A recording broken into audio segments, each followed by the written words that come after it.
ഫോട്ടോയ്ക്ക് പിന്നിൽ ഒരു 2 സ്ട്രേഞ്ചേഴ്സ് തമ്മിൽ വിശ്വസിക്കുന്നതിൻ്റെ ഒരു കഥ പറയാനുണ്ട് എനിക്ക്. ഇത് ആക്ച്വലി കഥയല്ല, എൻ്റെ അനുഭവമാണ്. ഇത് ദുബായ് ഫ്രെയിം.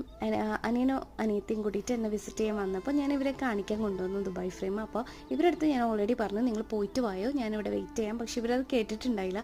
ഇവർ എനിക്ക് കൂടിയുള്ള ടിക്കറ്റ് എടുത്തു. അപ്പോൾ ഞാൻ പറഞ്ഞു, ഞാനിത് തിരിച്ചു കൊടുത്തോളാം, നിങ്ങൾ പോയിട്ട് വായോ. ഞാൻ കൗണ്ടറിൽ എത്തിയപ്പോഴാണ് എനിക്ക് മനസ്സിലായത് അവരങ്ങനെ തിരിച്ച് വാങ്ങിക്കില്ല എന്ന്. അപ്പോൾ ഞാൻ ലിറ്ററലി ആ 30-40 മിനിറ്റ് ക്യൂവിൻ്റെ അവിടെ നിന്ന് ഓരോരുത്തരെ അപ്രോച്ച് ചെയ്തു. പക്ഷെ പല റീസൺസ് കൊണ്ട് അവരെന്നെ റിജക്റ്റ് ചെയ്തുകൊണ്ടിരുന്നു. കാർഡ് പേയ്മെൻറ്റ്സ് ആയിരിക്കാം, ചിലപ്പോൾ അവരെന്നെ വിശ്വസിക്കുന്നില്ലായിരിക്കാം. അപ്പോൾ ഞാനായിരുന്നെങ്കിലും അങ്ങനെയൊക്കെ തന്നെ ചെയ്യുള്ളൂമായിരുന്നു.